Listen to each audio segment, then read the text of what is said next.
Last two units we've covered have been electricity and magnetism. The new unit is called electromagnetic radiation. Seems to have something to do with both of those units, electricity and magnetism, right? Electromagnetic radiation. It does, in fact, have something to do with both electricity and magnetism, but not on the level that we've done electricity and magnetism to this point. You'll see what I mean in a few minutes here.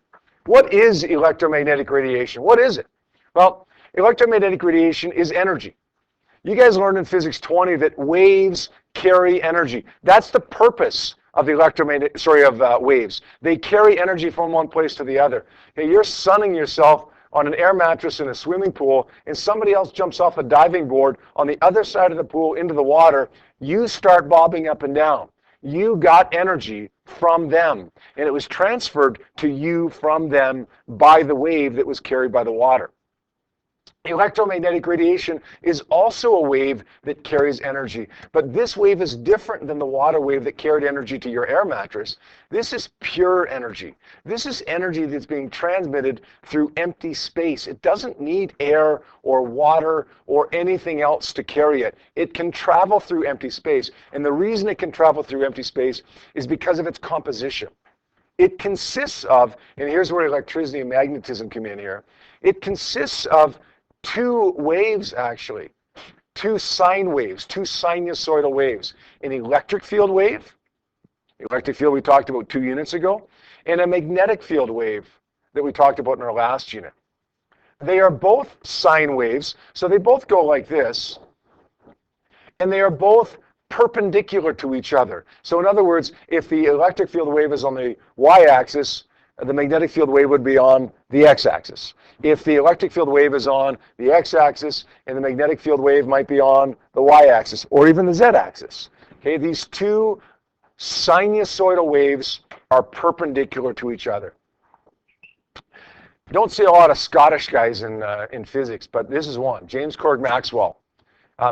He knew, he wasn't the first guy to know this, that a changing magnetic field would produce a changing electric field. So he hypothesized by symmetry. We've talked about this before as well, right? The idea that physics is a very symmetrical subject. If A will cause B, then a lot of times B will also cause A. Well, he hypothesized by symmetry that if a changing magnetic field would produce a changing electric field, then a changing electric field should also produce a changing magnetic field. This is how the wave goes. Just stop writing for a second, okay? I'll give you lots of time, I promise, to write this.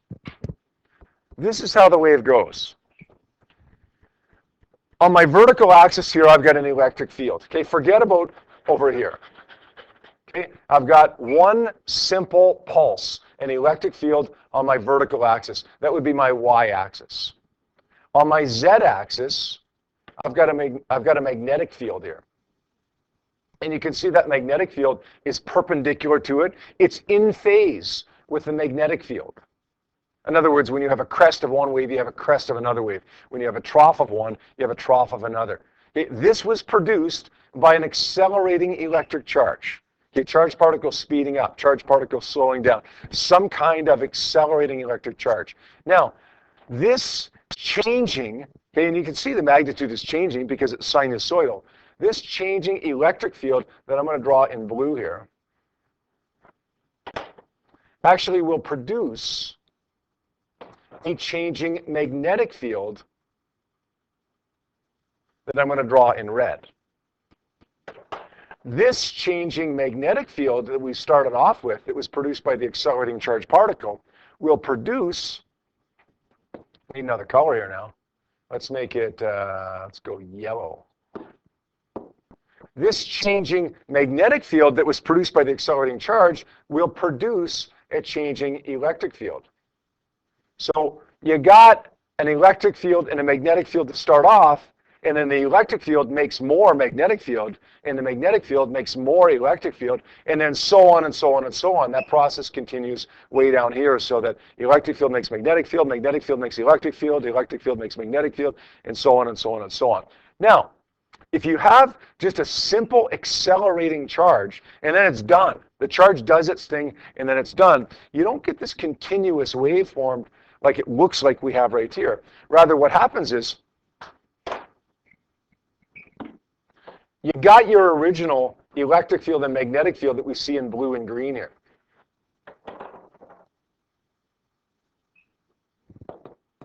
If you start off with just this pulse, just this first pulse produced by just the accelerating charge, and then the charge is gone, okay, this pulse disappears when it makes the next pulse. So when the green makes the red, okay, this is this green, for those of you who are slightly colorblind, okay, makes this red, okay, when this green makes this red, then the green disappears. It's gone now, right? The energy from the green has been transformed into the energy for the red. And then when this blue electric field wave makes this yellow magnetic field wave, then again, this blue one is now gone because the energy from that wave made the energy for the next. So what do we got here? We've got this wave pulse that started here, started moving down here, and then of course that's going to make a new electric and magnetic field, so it's going to move here and disappear, and that's going to move here and disappear, and that's going to move here and disappear, and so on. So what we end up having here is a pulse of energy, a pulse of electric field and magnetic field that ends up traveling perpendicular to both of the waves, right? One's on one axis, one's on another axis. It moves on the third axis. One's on X, one's on Y, it moves on the Z. One's on X, one's on Z, it moves on the Y. It's going to move perpendicular to both of those waves from one place to another. So it's kind of like flip on the light bulb, flip on the light switch, turn it off really quick.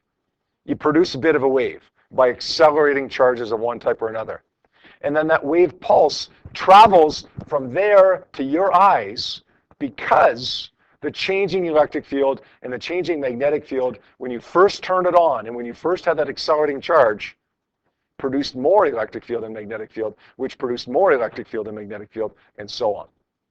So how does it become continuous? How do you get it so that when this produces this, and then this produces this, and so on, the wave that produced it doesn't disappear? Well, you keep accelerating the charge. If you have a charge that's continuously accelerating, then you don't get just a wave pulse that travels in a certain direction. You get a continuous wave that travels in a certain direction. So you get more like this. It's not just this or this. If the charged particle continues to accelerate, it's this. When one produces the next, and then it produces the next, and then it produces the next, there's something else being produced to take its place. Does that kind of make a little bit of sense?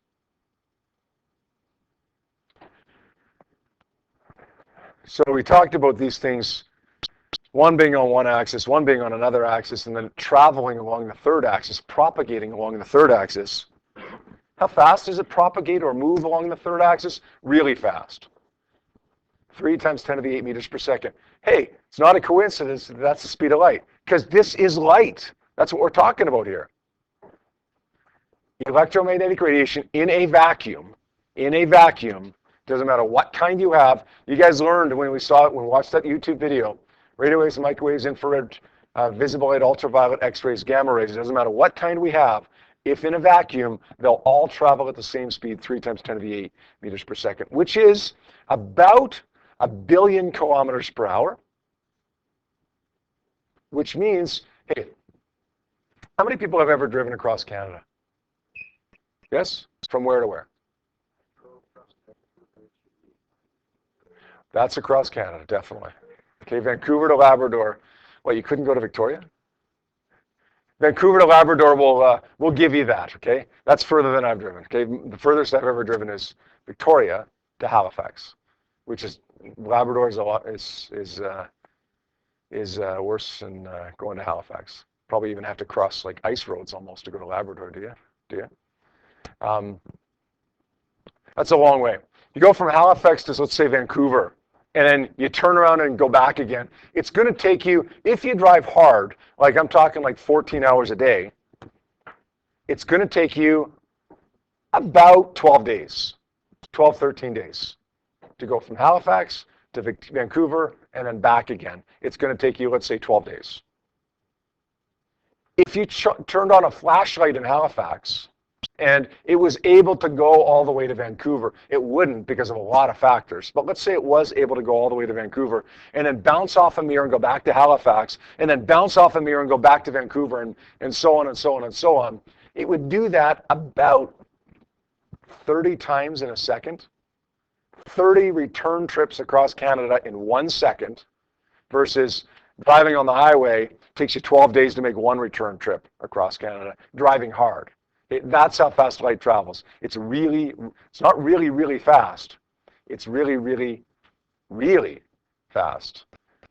About 1 billion kilometers per hour. Record question? I'm sorry? I'm not sure. It would depend upon, we're going to talk about index of refraction later in this unit, and it would depend upon the index of refraction of that. So generally, okay, Rucker's question was, how much slower would it be if you put it in fiber optic? We'll talk more about the principles of fiber optic later on in the unit, Rucker, but I would assume the index of refraction of fiber optic would be about 1.5, which would mean that light would probably travel at about 2 times 10 to the 8 meters per second through fiber optic, which means it's still really, really fast, but about 33% slower than it would be in a vacuum. So it's going to make about 20 return trips across Canada in 1 second through a fiber optic cable as opposed to through vacuum. Yeah. About, give or take, right? What causes it? We talked about that a little bit, right? Okay, you got to get a changing electric and a changing magnetic field to set this whole process off. And the only way you're going to get a changing electric and magnetic field is to have accelerating charges. Think about that. Think about that. You got an electron just sitting there. What does it produce? Well, it produces a gravitational field. It produces an electric field. It doesn't produce any magnetic field, right? If you have an electron that's moving,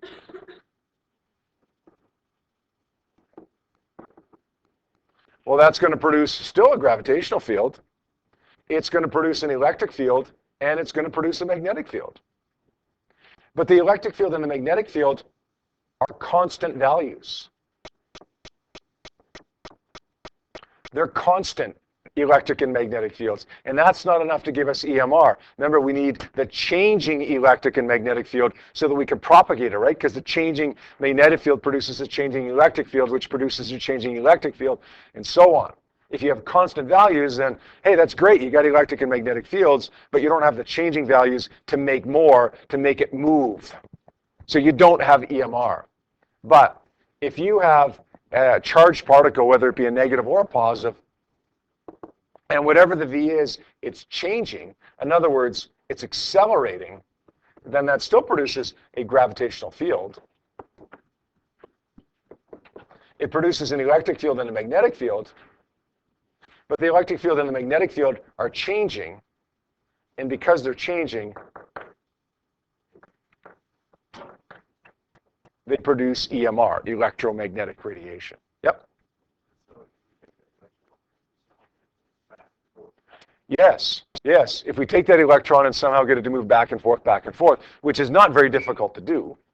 Okay? In fact, it's happening all around us right now. The electricity in the walls right now, coming through the outlet that my computer is plugged in, that the smart board is plugged in. That's called AC current. It's alternating current. Okay, it's electrons going back and forth like this, back and forth like this, 60 times per second. And as they go back and forth, 60 times per second, they need to accelerate, right? It's stopped, it speeds up in one direction, reaches a peak speed, it slows down, it stops, it speeds up in the opposite direction, it slows down, it stops. It constantly accelerates like that, and as it does, it constantly produces a changing electric field that looks like this, and a changing magnetic field that would be perpendicular to that, that would also look like this. Yeah, no, Rucker, you're absolutely right. You want to produce that continuous wave as opposed to just a pulse, then you need to somehow have it going back and forth, back and forth, back and forth. Yeah. Yep. Yep. Yes. Yes. You're going to learn in a few minutes. We talked about the 7 types of EMR when we went through that song, right? You're going to learn in just a few minutes the frequency ranges of those 7 types of EMR. Technically, the electromagnetic radiation, there is electromagnetic radiation being produced all around us right now by the charged particles in the wall that are going back and forth. They're radio waves, because we define radio waves as anything below about 10 to the 9 hertz. They're very, very extremely low frequency radio waves being produced, but they're still radio waves. But Rucker, you said if you can somehow make it going back and forth 100 million times per second, okay, that's still 10 to the 8 hertz, and 10 to the 8 hertz is still in that radio wave range. So those would still be radio waves. They'd just be much higher frequency radio waves. That's all. Yep. Yep. Right. How many people have ever been driving on the road? You're listening to the radio. Maybe it's the hockey game, whatever, and you drive under a power line. Like this power line goes across the highway, and all of a sudden the radio cuts out, and then, and then 5 seconds later it's back, and it's all good. You ever notice that? Yeah. Is that right? Why does that happen? Why does that happen? Yeah. In the end, you go underneath the power line or near a substation, whatever, doesn't matter. Okay, there's electric current flowing, and it's really, really high voltage electric current, low current but high voltage that's flowing through your power lines here. Okay, and it's going back and forth, back and forth, back and forth. And when it does that, it generates EMR, and it generates fairly high intensity EMR, so that when you drive underneath it, there's these radio waves that have just been generated by this wire that interfere with the radio waves that you'd normally be trying to detect with your radio. So what you hear is, you don't hear the hockey game on the radio, you hear the interference pattern of the hockey game and the hockey game radio waves, and then the radio waves produced by this power line. Does that make sense? A lot of people don't want to live by these power lines, right? You hear this on the news sometimes. People don't want to live by these power lines because they emit EMR. You know what? They do. They do emit EMR. Absolutely they do. So do the wires in your house emit EMR. Not nearly as high intensity, but they do emit EMR. Now, does that mean they're not safe? The jury's kind of out on that. Okay, my gut feeling on it is that they are safe because it's radio waves. It's not gamma rays or X-rays or ultraviolet. It's radio waves. So my gut feeling is that living by the power line is safe because it's such low frequency waves. But there is some debate on that. It's not conclusive at this point. So what is it? You may not need even to write down this page, guys, because you may have written down enough already. I'll let you use your judgment on that, okay? Basically, we're saying on this page that it consists of a transverse wave. And what do we mean by transverse wave? Waves that look like this, right? The other kind was longitudinal. You learned in Physics 20 where it's compressions and rarefactions, like a sound wave. Okay. Electromagnetic radiation, or EMR, sometimes call it, is a transverse wave. In fact, it's 2 transverse waves, electric field and magnetic field, both sine waves in phase with each other. So crest meets crest, trough meets trough. Perpendicular to each other, traveling perpendicular to both fields. So again, electric field on the y-axis, you got magnetic field on the z-axis. Which way does it go? It goes along the x-axis. If you have one on the x and y, then it's going to travel along the z. If you have one on the z and x, it's going to travel along the y-axis. You got 3 axes. One field is going to be on one of them, one field is going to be on the other, and it's going to travel on the third. Yeah. Yeah, you could, but you don't really need a hand rule for that one, because it's in the matter. It's probably easier just to say, well, Oh, you got X and Y, it's going to go on the Z. You got X and Z, it's going to go on the Y axis. In either direction, right? Okay, it doesn't mean it's in the positive axis, right? You got a source right here. Okay, we got it traveling to the right here on the positive x-axis. It could go to the left on the negative x-axis as well. The only rule is that it has to travel perpendicular to both of those waves. Now, clearly, at least at this point, I think we've established that electromagnetic radiation is a wave. Remember that Maxwell came up with this idea. It was a hypothesis. It was kind of a theory that this is how electromagnetic radiation works. Throughout history, there's been debate. There had been debate about whether light, and electromagnetic radiation is kind of an extension of light, because we talked about visible light through the ages, and then the last 100, 150 years, we talked about electromagnetic radiation, different kinds of light, radio waves, microwaves, and so on. Been debate about whether they're particles or waves. Lots of people said they're particles, not waves. Lots of people said they're waves, not particles. Now we actually have kind of an understanding that it's kind of both, waves and particles. We'll deal with that later on. But for now, we're going to kind of accept that they're waves. And the reason we accept that they're waves, kind of, is because electromagnetic radiation exhibits properties of waves. There are 4 properties of waves that are exhibited by EMR, lending credence to Maxwell's theory that EMR consists of these waves. Let's talk about these 3 first, because I should have listed them in a different order, because you haven't seen polarization before. You have seen the other ones in Physics 20. Diffraction is the spreading out of a wave. You got an opening right here, and you got a wave. Maybe it's a water wave. Maybe it doesn't matter what kind of wave it is, sound wave, whatever. Travels through the opening. And what does it do? As it travels through the opening, it spreads out like this. That's diffraction. That's a property of a wave.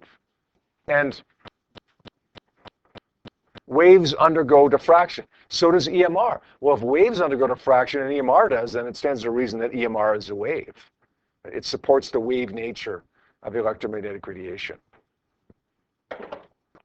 Well, interference is also a property of waves. Let's have 2 openings here.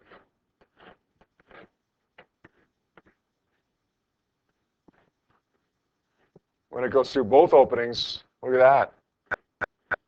You get waves hitting each other. Crest meets a crest, trough meets a trough, crest meets a trough. You make a bigger crest or a bigger trough, or you cancel them out. Constructive and destructive interference. You guys remember that? Physics 20? Interference is also a property of waves, and EMR undergoes interference. If a crest meets a trough of light, then the light cancels out, and you got nothing left. If a crest meets a crest, you got brighter light. Trough meets a trough, you get brighter light as well.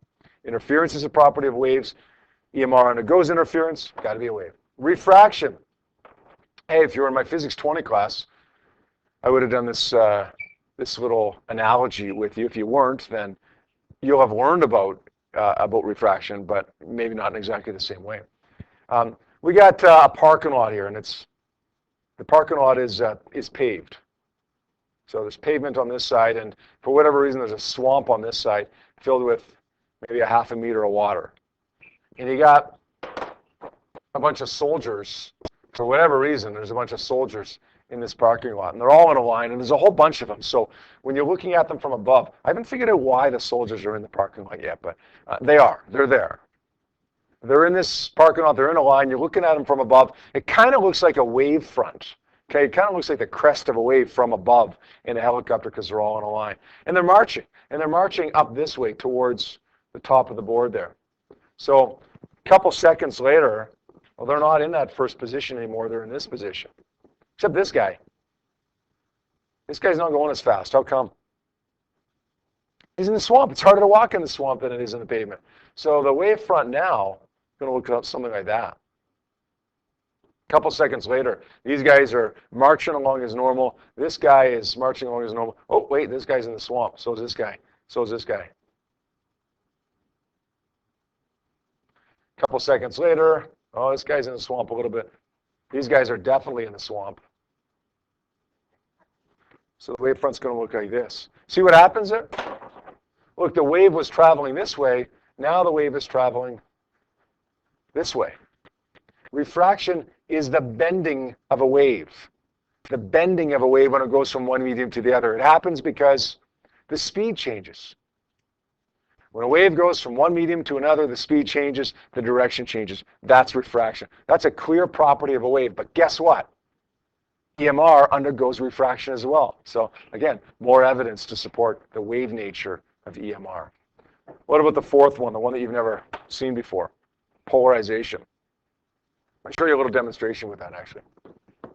So we did our little demonstration. Basically, I told you, you got a polarizing filter. It filters out everything but one component of a wave. Let's say we got a piece of plywood here.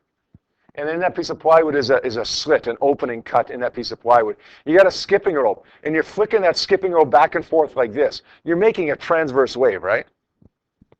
If you flick it back and forth like this, that wave goes through that opening, right? Just fine. If you flick it back and forth like this, it doesn't go through there. If you flick it back and forth at an angle, it doesn't go through there. So what we're saying is this piece of plywood would filter out everything but this, the vertical wave that I made with my skipping rope. Filter out everything but that. Let's take another one, another piece of plywood with a slit cut in it, and superimpose it over top of the first one. This one's horizontally polarized. So it would allow only the horizontal wave to go through, not the vertical or any angles, but just the horizontal wave to go through. Now what's going to happen when I put them on top of each other? Well, if the first one allows only the vertical, and the second one allows only the horizontal, what are the two of them combined going to allow? Caitlin? Sorry? Oh, I thought you were answering. No. What are the two combined going to allow? Yeah. Well, in the end, there's only a small hole in the center, right, which is not going to allow this wave to go through, or this wave to go through, or any other wave to go through, right? So basically, we've completely polarized this now, right? Polarization is it's dark, right? Then it becomes dark, just like in the demonstration that I just did for you. Polarization is a property of waves, but yet you saw with your own two eyes that EMR, or least visible light component of EMR, undergoes polarization. More evidence to support the wave nature of EMR.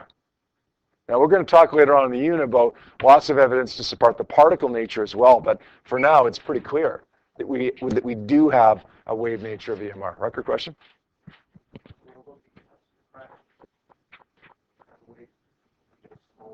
Yep.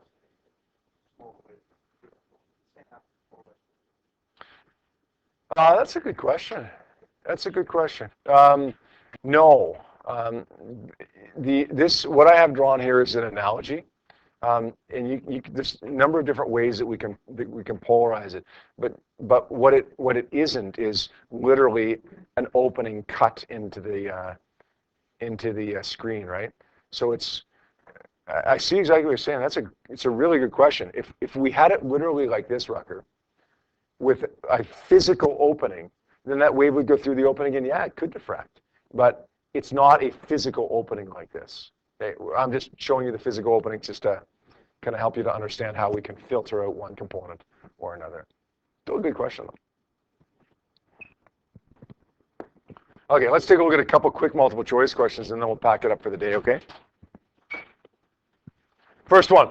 Don't bother submitting these, okay? We'll just do them as a group here. 97. Electromagnetic radiation is produced by charged particles that are moving at the speed of light. Hey, that sounds good. We're talking about EMR, speed of light. Kind of works for us, right? Except it's not the particles that are moving at the speed of light. It's the light that's moving at the speed of light. The EMR itself, so that's not right. Zero acceleration? Definitely not. They got to be moving and they got to be accelerating. The changing velocity, this one seems to work. Hey, whenever you see parallel in the context of magnetism, it's probably wrong. Right? It's almost always perpendicular when we're dealing with magnetism. That's definitely not right either. C is the answer. And 105 to finish it off for the day. Maxwell's work contained the new idea that what? An electric current in a wire produces a magnetic field that circles the wire. No, that's wrong, but we could make A correct if we change this question. What would we have to replace Maxwell with in order to make A the correct answer? Oersted, yeah, good. B, an electric current is induced in a conductor that moves across the magnetic field. No, but we could make it correct by changing Maxwell to, there's two guys we could actually put in there.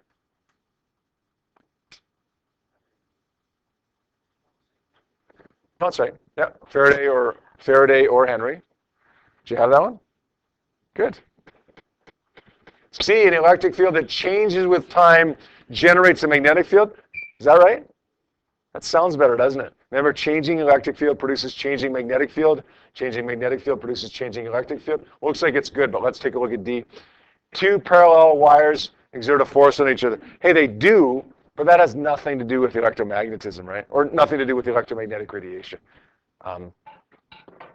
So A, B, and D are all true statements. They just don't answer the question. So C would be my answer then. All right?